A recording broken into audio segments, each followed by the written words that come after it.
I'd like to say something at the beginning, since it's been a long visit here to North Asia, and I've had good talks in Tokyo. First of all, I want to thank Director General Ihara and Assistant Chief Cabinet Secretary Kanahara for giving me so much time today here in Tokyo. We had very in-depth and useful talks, and I believe that our visit here today and the talks that I've had in Tokyo today demonstrate our close collaboration on North Korea. We talked, of course, about the nuclear issue. Japan and the United States are in complete agreement, complete sync about that. We also talked about North Korea human rights. We'll do more of that in a minute at lunch, and touched on the abductions issue, and we'll again have more to say about that at lunch. I want to reiterate again, as I always do here in Tokyo, about how we in the United States share the pain and the suffering of abductee families and the Japanese people, and pledge once again that we will work tirelessly in cooperation with Japan to try to resolve this important matter.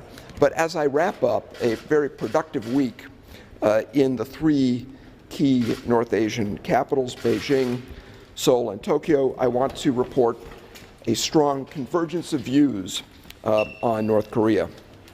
All of us are in quite close alignment, and I believe Russia, an essential partner in the six-party process, agrees that we will not accept North Korea as a nuclear weapons state. There are, of course, some differences among the five, though not at all among the three allies who are in complete solidarity, but some differences over secondary issues, such as the precise threshold or timing of talks, but there is unanimity on what North Korea must do.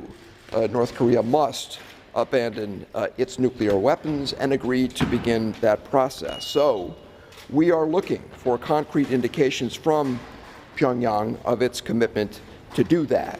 This is because the core purpose of the six-party process is the complete, verifiable denuclearization of the Korean Peninsula on a clear and quick timetable. North Korea, however, is moving in the opposite direction. They have made clear through words and actions that they reject that premise. We hear them saying repeatedly that instead they demand acceptance as a nuclear weapons state, that they demand prior lifting of sanctions, they demand a weakening of the U.S. ROK alliance, which has kept the peace on the Korean Peninsula now for 60 years. I've spoken, I did so in Beijing, about North Korea's Byungjin policy of prioritizing nuclear weapons development, which I called a dead end. I also want to underscore that Pyongyang's attempts to engage in dialogue while keeping its program running are completely unacceptable. So it's understandable, we believe, after so many broken promises, after the nuclear and missile tests, the threats against its neighbors and the United States, that not just its negotiating partners in the six-party process, but the international community writ large would have high standards of evidence to measure North Korean intentions. That's why the United States and its allies call on North Korea to make convincing indications, take concrete steps to demonstrate its seriousness of purpose.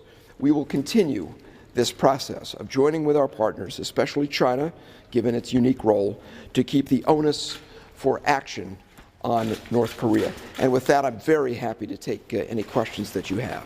Could you be more specific about what is the concrete step you want North Korea to take? Well, this is now a matter of diplomatic discussion among the diplomatic partners in the five-party process. So I don't want to go into great detail now. This is we're talking about this between governments. We commend China for its tireless efforts to try to move forward on this discussion of what the appropriate threshold for six-party talks would look like. My friend and colleague Ambassador Wu Dawei was just in Washington some weeks ago, and we had the opportunity there to talk about it. And of course, I followed up in Beijing on that same subject. And of course, the discussions we had in Washington with separately the ROK in Japan, and then we had a trilateral session, and then again out here in the region, all are meant to define to our collective satisfaction what the threshold for talks should look like. So with your permission, I do not plan at this stage to go into a great deal of detail about it. The North Koreans know full well the kinds of things that we are looking for and talking about. We've been at this diplomacy now for a generation through bilateral talks, trilateral talks, quadrilateral talks, and six-party talks, and we'll keep it up. Ambassador Davies, what is the U.S. currently doing to pull its citizens out of North Korea? Did you discuss it with your allies? Of course.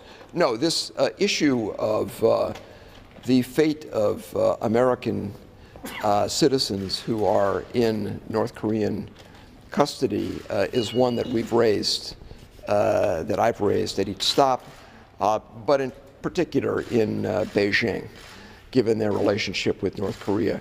I'm not going to get into, again, a specific discussion of the measures that we're taking, but I will use this occasion to once again call on North Korea to make the right decision and to respect our concerns and to let American citizens who are there go free. I also want to commend our Swedish protecting power. The government of Sweden has been magnificent in trying every day to work on these issues in Pyongyang with the North Korean government, and that is very important. It's very important to us that this be resolved, that it be resolved quickly. And there have been reports that it is Mr. Newman, a war vet, that has been detained. Can you confirm the identity? I'm not at liberty to do that. We have a law that we take very seriously in the United States called the Privacy Act, and because there is no signed Privacy Act waiver, I'm not in a position to speak specifically about that issue out of respect for the law. Ambassador, your opening remark was very strong, and that it comes obviously after the deal over Iran. Sure. Would you be ready, or is the United States ready to deepen the sanction, or to make the sanction more strict, to make it more effective? Well, look, I'm glad you raised that, and I actually, since I knew you'd raised the issue of Iran, and this gives me an occasion to talk about it. So let me say some general things about that. Since I know it's the topic of the moment, other than the nuclear denominator, the cases could not be more different, frankly, between Iran and North Korea. The two states, simply put, are on opposite sides of the nuclear weapons divide.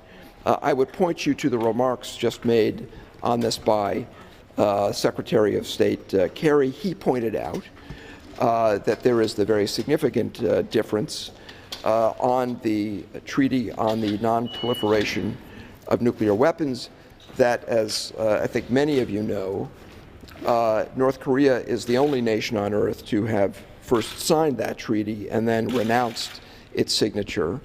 Iran is a signatory and of the non-proliferation treaty.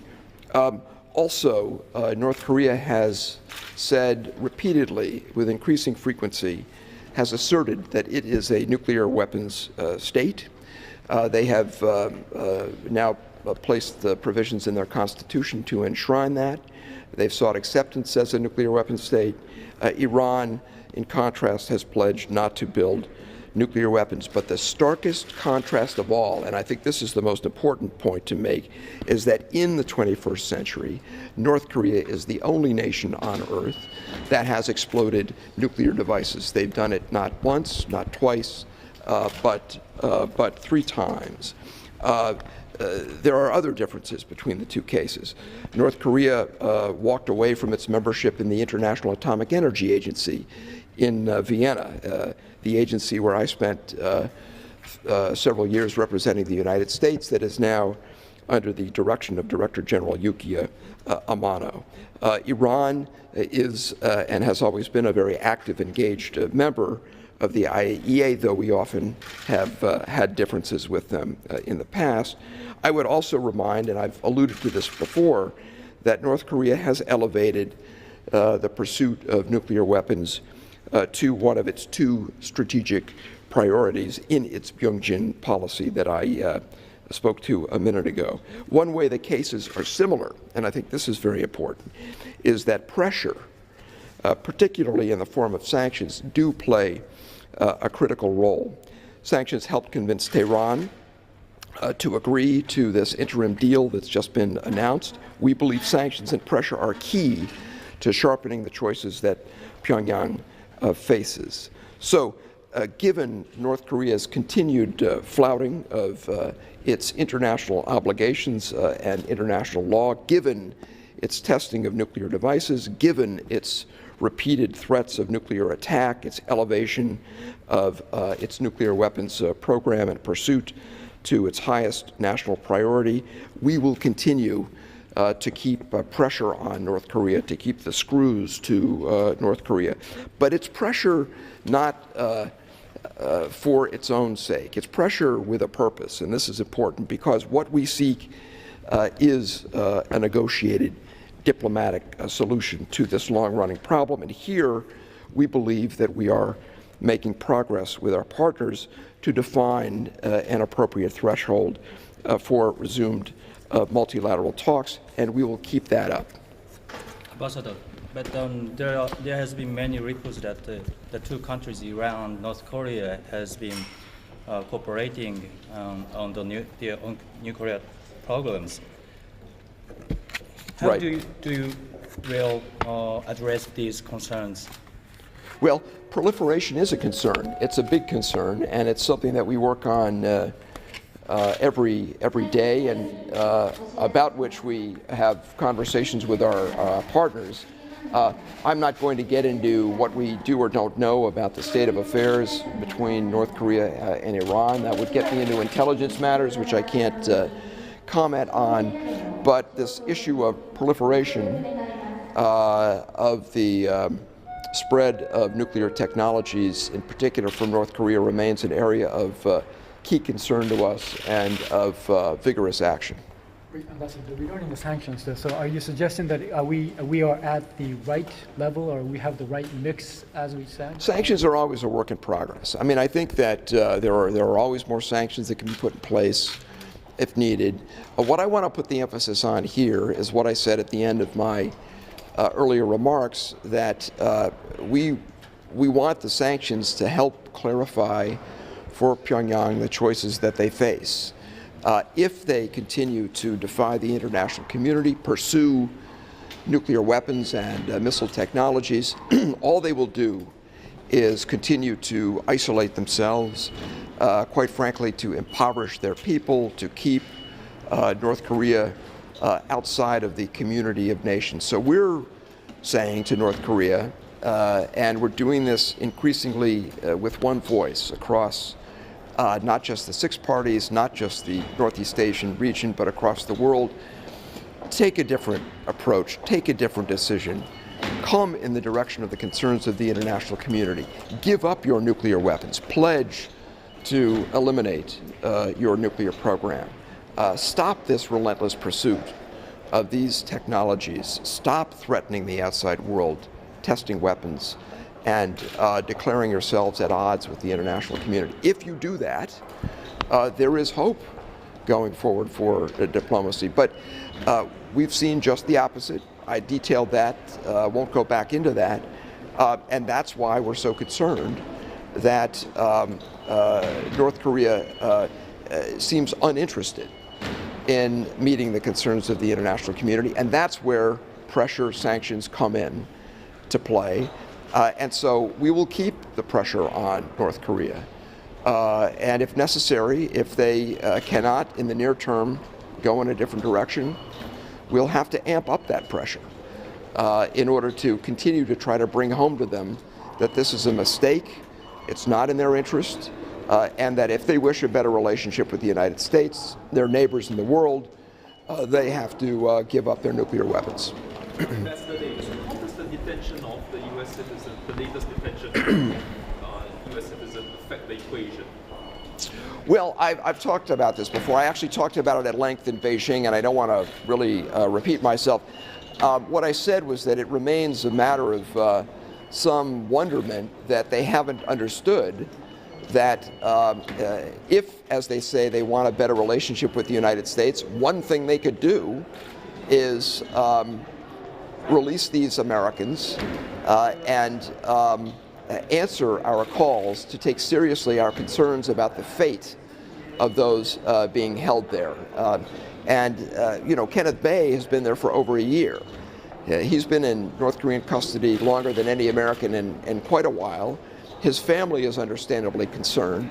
We talk to them frequently. They are keeping their hope up. And I believe that's the case with the family of the other individual concerned. And we want them to know that we're with them, and we're doing everything we can to convince North Korea to let these men go. The current level of sanctions, though, it hasn't quite persuaded North Korea to think either way, like you suggested. Is it a time for a different path? Or is it, Well, that time will come soon, but we're not there yet. There's still room for diplomacy. We'd like to get something going here, and that's why the pace of diplomacy has increased to see if we can't agree on an appropriate threshold for six-party talks. But at the same time, we keep up our pressure, we keep up our sanctions, and if we do not see signs of North Korean sincerity, if they do not act to demonstrate that they understand they must fulfill their obligations and give up their nuclear weapons, then there's more pressure that will be brought to bear on them. to give a deadline? I'm not in the business of giving deadlines. I'm not going to do that. If there's one more question, I'm happy to take it. But I've been invited to lunch by Director General Ihara, and I would like to not be rude. I want to show up for that lunch. So, any other questions here? No? Excellent. Thank you very much for coming here and listening to me. I really appreciate it. I look forward to seeing many of you in the near future, either in Washington or back here in Tokyo. Thanks again. All the best. Right. Bye-bye.